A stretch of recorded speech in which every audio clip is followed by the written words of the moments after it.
প্রিয় দেশবাসী, আপনারা জানেন যে দীর্ঘ 54 বছর ধরে রিক্সা চালকরা নিপীড়িত, অবহেলিত। আমরা 54 বছর বিভিন্ন নেতা নেত্রীর শাসন দেখছি, বিভিন্ন উন্নয়ন দেখছি এবং সফলতা দেখছি, এবং আমরা উন্নত আয়ের দেশেও রূপান্তরিত হয়েছি, কিন্তু আমার রিক্সা চালকের কোনো পরিবর্তন নাই। ইতিমধ্যে 1971 থেকে 2024 সাল পর্যন্ত বাংলাদেশে প্রত্যেকটা দুর্যোগে রিক্সা চালকদের ভূমিকা রয়েছে, কিন্তু রিক্সা চালকদের নিয়ে কারো কোনো ধরনের ভ্রুক্ষেপ নাই। তাই আমি জাতীয় রিক্সা ভ্যান চালক সংগঠন নামে একটি সংগঠন চালাই।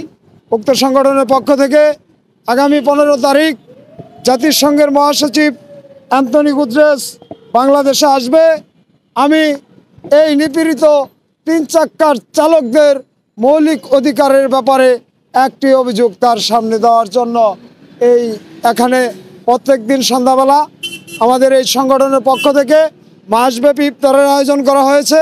সন্ধ্যার সময় আমাদের এই ভিডিও যারা দেখবেন সবাইকে আমরা ইফতারির দাওয়াত জানাইলাম, আসবেন। আমরা এখানে ইফতারির আয়োজন করেছি এবং এখান থেকেই আমাদের পরবর্তী আন্দোলনের দিক নির্দেশনাগুলো দেওয়া হবে। আগামী 15 তারিখ দুপুর 12টা কেন্দ্রীয় শহীদ মিনারের সামনে থেকে আমরা জাতিসংঘের মহাসচিব অ্যান্টনি গুতেরেসের কাছে স্মারকলিপি দেওয়ার জন্য এই কর্মসূচি আমরা তৈরি করেছি।